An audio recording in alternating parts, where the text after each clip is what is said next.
चलिए हम आज का वीडियो स्टार्ट करते हैं नोबेल प्राइज को लेकर, जो दुनिया का सबसे बड़ा पुरस्कार है, विश्व का और इस पृथ्वी का सबसे बड़ा पुरस्कार है, वो है नोबेल प्राइज। नोबेल प्राइज के हम शुरुआत करते हैं।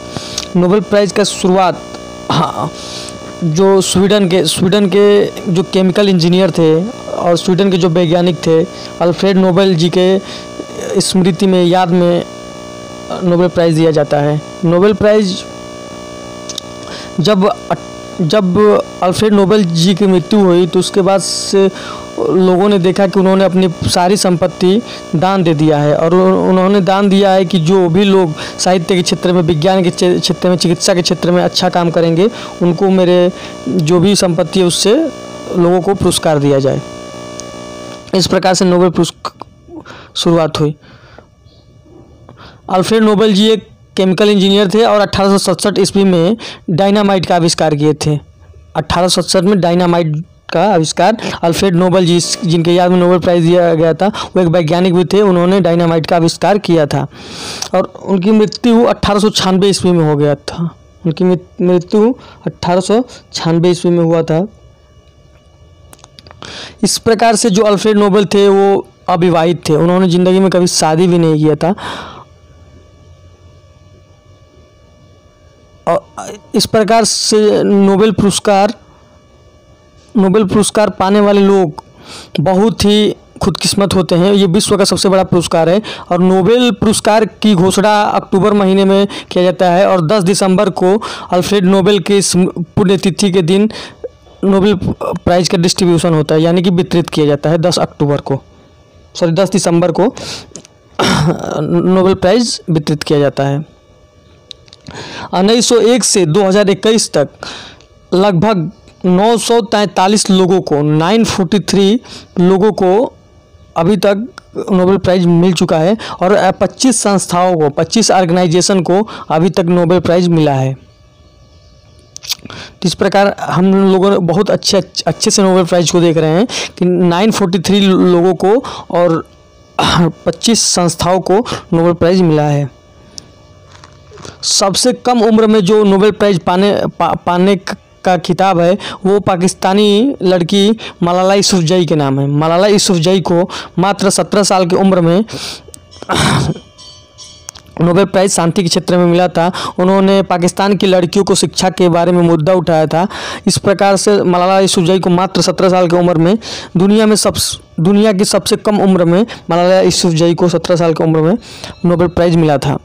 और अभी तक कुल टोटल 58 लेडीज़ को नोबेल प्राइज़ मिल चुका है, मतलब 58 औरतों को भी नोबेल प्राइज़ से नवाजा जा चुका है। और हम बात करते हैं आगे हम बात करते हैं कि किस किस फील्ड में दिया जाता है। ये साइंस के फील्ड में दिया जाता है, केमिस्ट्री में, फिजिक्स में, चिकित्सा में, साहित्य में, शांति में, अर्थशास्त्र के क्षेत्र में, मतलब इन क्षेत्रों में उत्कृष्ट काम करने वाले लोगों को प्रत्येक साल नोबेल प्राइज़ दिया जाता है। और प्रत्येक साल नोबेल प्राइज़ 10 दिसंबर को अल्फ्रेड नोबेल की पुण्यतिथि पे 10 दिसंबर को वितरित किया जाता है।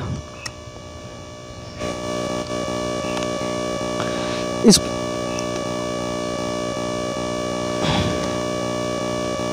सबसे अधिक बार जो नोबेल प्राइज़ पाने का खिताब है, सबसे अधिक बार जो परिवार नोबेल प्राइज़ पाया, एक ही परिवार के में 5 नोबेल प्राइज़ गया है। यानी कि जो हम लोग केमिस्ट्री में पढ़ते हैं, मैडम क्यूरी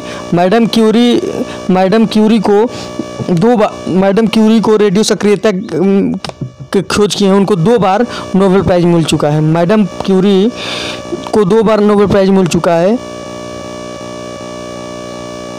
मैडम क्यूरी को हम एक ग्राफ समझते हैं कि मैडम क्यूरी को 2 बार, और मैडम क्यूरी के जो हस्बैंड थे पियरे क्यूरी, उनको भी 1 बार मिल चुका है। और मैडम क्यूरी ने रेडियो सक्रियता का खोज किया था और उनको 2 बार अभी तक नोबेल प्राइज़ मिला है। और इनके जो पति पियरे क्यूरी को 1 बार मिला है नोबेल प्राइज़, और बेटी जो इनकी बेटी है, जो इनकी बेटी भी इनकी वैज्ञानिक थी। इनके हस्बैंड मैडम क्यूरी खुद साइंटिस्ट थी, इनके पति पियरे क्यूरी भी साइंटिस्ट थे जिनको नोबेल प्राइज़ मिला है। और इनकी बेटी जो आइरिस क्यूरी थी, मतलब इनकी जो डॉटर थी आइरिस क्यूरी, इनको भी एक बार नोबेल प्राइज़ मिला है। और इनके दामाद जो थे डॉटर इन लॉ जो फ्रेडरिक जूलियट क्यूरी थे, ये भी साइंटिस्ट थे, तो इनको भी एक बार नोबेल प्राइज़ मिला है। यानी कि एक ही परिवार में 5 नोबेल प्राइज़ खिताब क्यूरी परिवार को मिला है, जिसमें मैडम क्यूरी को, मैडम क्यूरी के पति पियरे क्यूरी को, मैडम क्यूरी की बेटी आइरिस क्यूरी को और दामाद फ्रेडरिक जूलियट क्यूरी को नोबेल पुरस्कार मिला है, जिसमें मैडम क्यूरी को 2 बार, पियरे क्यूरी को 1 बार, उनकी पुत्री को 1 बार और उनके दामाद को 1 बार नोबेल पुरस्कार मिला है। बहुत इंपॉर्टेंट क्वेश्चन था ये। अब हम और अच्छे से देखते हैं और भी कि जो अभी तक लगभग 10 भारतीय लोगों को भी नोबेल पुरस्कार मिल चुका है। अभी तक 10 भारतीय लोगों को 10 भारतीय लोगों को मिला है, जिसमें मुख्य रूप से रविंद्रनाथ टैगोर को सबसे पहले रविंद्रनाथ टैगोर को नोबेल पुरस्कार मिला था भारत की तरफ से। भारत में सबसे पहले रविंद्रनाथ टैगोर को 1913 में गीतांजलि पुस्तक के लिए नोबेल पुरस्कार मिला था। 1913 ईस्वी में गीतांजलि पुस्तक के लिए नोबेल प्राइज़ रविंद्रनाथ टैगोर जी को मिला था 1913 में। और दूसरे पे मिला था सीवी रमन जी को। सीवी रमन जी को मिला था रमन इफेक्ट के लिए, जो फिजिक्स के क्षेत्र में मिला था, जो बहुत ही बड़े साइंटिस्ट थे। 1930 में सीवी रमन जी को मिला था 1930 में। और इस प्रकार से हरे गोविंद खुराना को भी मिला है 1968 में, जो बाद में अमेरिका के चले गए थे, जो भारतीय मूल के थे। हरे गोविंद खुराना को भी मिला था, डॉक्टर हरे गोविंद खुराना को, जिनके बारे में आविष्कार किया था, उनको भी मिला था। उसके बाद से मदर टेरेसा जी को मिला था सोशल सर्विस में 1979 ईस्वी में मदर टेरेसा को शांति के क्षेत्र में सोशल सर्विस के लिए मिला था। उसके बाद से सुब्रमण्यम चंद्रशेखर जी को फिजिक्स में महत्वपूर्ण योगदान के लिए इनको भी नोबेल पुरस्कार से सम्मानित किया गया था। उसके बाद से 1998 में हमारे भारत के अमर्त्य सेन जी को इकोनॉमिक्स के क्षेत्र में, अर्थशास्त्र के क्षेत्र में उत्कृष्ट योगदान के लिए नोबेल प्राइज़ से सम्मानित किया गया था। अमर्त्य सेन जी को 1998 में उत्कृष्ट काम के लिए अर्थशास्त्र के क्षेत्र में 1998 में मिला था। उसके बाद से BS नागपाल जी को लिटरेचर के क्षेत्र में, साहित्य के क्षेत्र में BS नागपाल जी को भी नोबेल प्राइज़ मिल चुका है। उसके बाद से हमारे वेंकटरमन रामकृष्ण जी